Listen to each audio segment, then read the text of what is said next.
So okay students, तो हम collision के बारे में पढ़ेंगे बच्चों। देखो, कोलिजन बेसिकली क्या होता है, ठीक है। कोलिजन आप सब जानते हैं, जब दो ऑब्जेक्ट आपस में कोलाइड करेंगे तो हम उसको कोलिजन का नाम देंगे, ठीक है। ओके, तो कोलिजन बच्चों, आपके पास दो तरह के कोलिजन होते हैं, हमेशा याद रखना। सबसे पहला कोलिजन है बच्चों इलास्टिक कोलिजन। सबसे पहला है आपके पास इलास्टिक कोलिजन, और दूसरा कोलिजन है बच्चों आपके पास in elastic collision.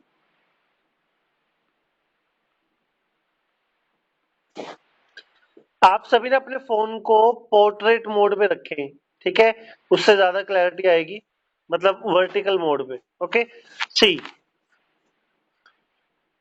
Elastic collision में बच्चों क्या होता है, जब दो ऑब्जेक्ट आपस में कोलाइड करेंगे, मान लो ये दो मास है m1 एंड m2, ठीक है। तो जब भी ये दो मास आपस में कोलाइड करेंगे तो क्या होगा कि इनका मोमेंटम और kinetic energy, I am repeating again, momentum and kinetic energy जो है वो कांस्टेंट रहेंगे, यानी कंजर्व्ड रहेंगे, ठीक है। और इन इलास्टिक कोलिजन में बच्चों क्या होता है, मोमेंटम तो कंजर्व रहेगा, ठीक है, लेकिन एनर्जी का लॉस होगा, मतलब एनर्जी कंजर्व्ड नहीं होगी, ठीक है। तो इसको समझना बहुत ही इजी है। ओके, सो स्टूडेंट्स, हमारे पास क्या है नेक्स्ट, तो ये हमारे पास दो तरह के कोलिजन आ गए। अभी हम लोग जो है इलास्टिक कोलिजन को है वो कंप्लीट डिटेल में पढ़ने वाले हैं। Clear, see how. तो बच्चों, हमारा टॉपिक है इसका sub part which is elastic collision. Okay, so अभी इलास्टिक कोलिजन में हम क्या करते हैं, दो ऑब्जेक्ट्स है हमारे पास। क्लियर, एक का मास है बच्चों m1 और एक का मास है m2, ठीक है। तो m2 इधर मूव कर रहा है और m1 इसको प्रिसीड कर रहा है, फॉलो कर रहा है। ये पिक्चर कौन सी है, before collision.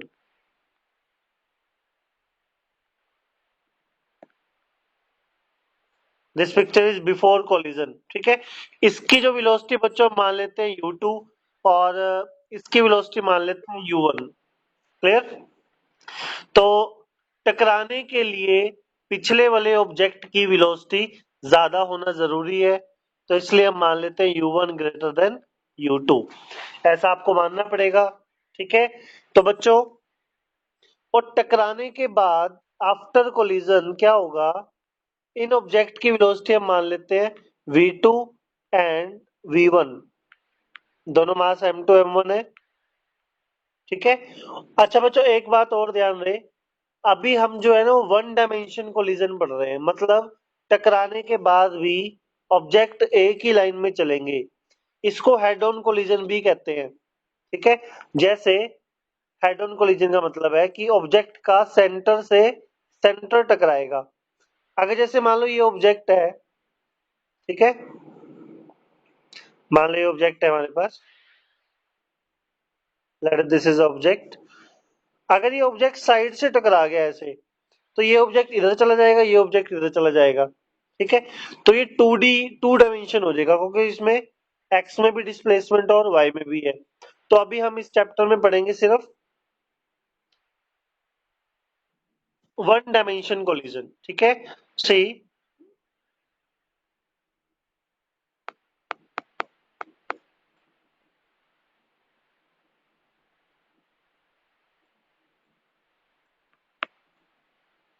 Okay students, so see how we do this. Okay, तो बच्चों आपके पास आफ्टर कोलिजन क्या है, ठीक है, इसकी वेलोसिटी v2 थी, इसकी वेलोसिटी क्या थी, v1। अब टोटल इनिशियल मोमेंटम कितना आ गया, ध्यान से सुनना, टोटल इनिशियल मोमेंटम ये आ गया बच्चों आपके पास m1 u1 plus m2 u2, ठीक है। मैं हाईलाइट कर रहा हूं, ध्यान से देखो, see this one, m1 u1 and m2 u2, और फाइनल मोमेंटम बच्चों क्या आ जाएगा आपके पास, m1 v1 plus m2 v2। Clear, okay, this is your initial momentum. This is your final momentum. ठीक है, अब काइनेटिक एनर्जी का फॉर्मूला क्या था हमारे पास, हाफ एम वी स्केयर। तो पहले की जो काइनेटिक एनर्जी है वो क्या आ जाएगी, half m one u one square.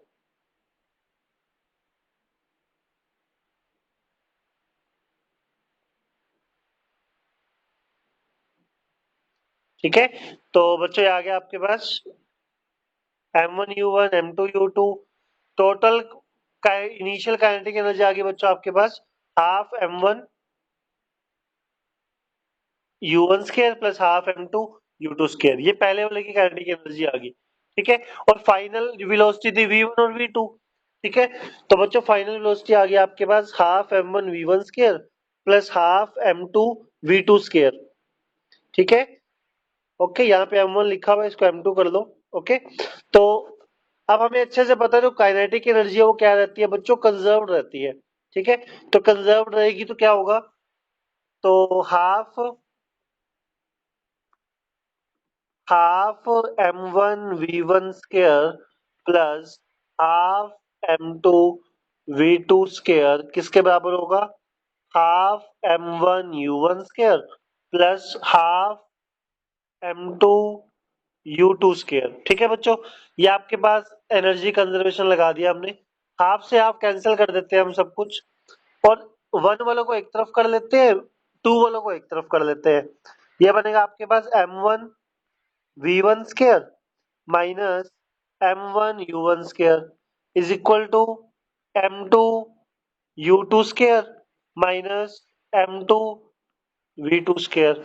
M one common ले लेंगे तो क्या बचेगा, v one square minus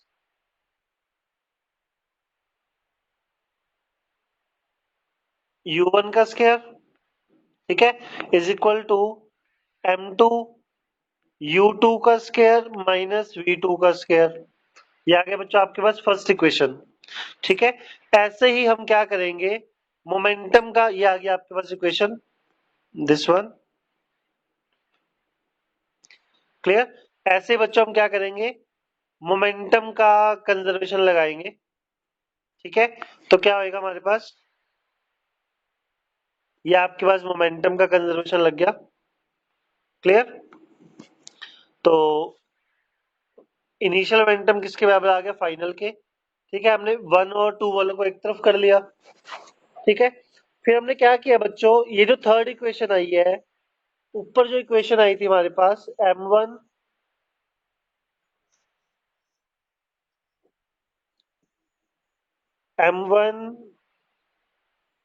we one square minus u one square is equal to m two u two square minus v two square. हम इसको open कर लेंगे, क्या बचेगा, m one v one minus u one और v one plus u one. ठीक है, तो ये आ गया आपके पास बच्चों।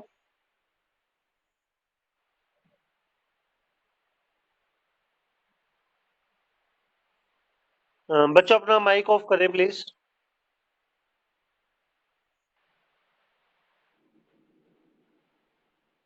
ठीक है, तो बच्चों हम दोनों इक्वेशंस को डिवाइड कर देंगे, यहाँ पे डिवाइड कर रहे हैं हम, देख लो। ठीक है, तो जब डिवाइड करेंगे तो हमारे पास ये इक्वेशन आ जाएगी V2। ठीक है, अब हम क्या करेंगे, इस इक्वेशन को मोमेंटम वाली इक्वेशन में पुट कर देंगे। ठीक है, आप इस सबको ध्यान से देखिए, और जब हम इसको पुट करेंगे तो हमारे पास V1 की ये वैल्यू आ जाएगी। ठीक है, m1 minus m two by m one plus m two into u one plus two m two u two divide by m one plus m two. ठीक है, और उसके बाद हम क्या करेंगे, इस इक्वेशन में जो है वो V1 की वैल्यू पुट कर देंगे, और आपके पास V2 की वैल्यू ये आ जाएगी। ठीक है, this is your value of V2। ठीक है, और ये वैल्यू आ गई बच्चों आपके पास V1 की। ओके, एक बार फाइनल वैल्यू लिख देता हूँ। ठीक है, V1 है बच्चों आपके पास M1 minus m two by m one plus m two into u one plus two m two u two divide by m one plus m two. ठीक है, और V2 की वैल्यू आ गई बच्चों आपके पास, आपने बस क्या करना है, M2 की जगह M1 को रिप्लेस करना है। ठीक है, ये आएगा बच्चों आपके पास V2 equal to M2 minus M1 by U2 divide by M1 plus M2, ठीक है, and plus 2M1 U1 divide by M1 plus M2। ये बच्चों आपके पास जो है इलास्टिक कोलिजन के फाइनल रिजल्ट्स आ गए। क्लियर? तो ठीक है, this is your V2। Okay बच्चों, तो it is very easy to understand, this is your V2 and this is your V1। अब आपने M1 M2 किसको मानना है? जो ऑब्जेक्ट आगे होगा आपने उसको M2 मानना है, और इसकी जो इनिशियल स्पीड होगी वो U2 माननी है, और जो ऑब्जेक्ट पीछे होगा उसको मानना है बच्चों आपने M1, और इसकी स्पीड माननी है U1। टकराने के बाद V2 इसकी स्पीड हो जाएगी और V1 इसकी स्पीड हो जाएगी। अब एक क्वेश्चन करते हैं छोटा सा, ध्यान से देखना, आप फॉर्मूला का यूज कर सकते हैं, ठीक है। आपके पास एक ऑब्जेक्ट है जिसका मास है 5 kg, और दूसरा ऑब्जेक्ट है जिसका मास है 10 kg। इसकी जो स्पीड है बच्चों वो कितनी है? 2 मीटर पर सेकेंड, और जो पिछले वाले ऑब्जेक्ट की स्पीड है वो है 10 मीटर पर सेकेंड। और इनके बीच में क्या होता है बच्चों? इलास्टिक कोलिजन होगा। तो आपने मुझे V1 और V2 की वैल्यू बतानी है। अपनी स्क्रीन पॉज करें और जल्दी से इस क्वेश्चन को सॉल्व करें। Try this one.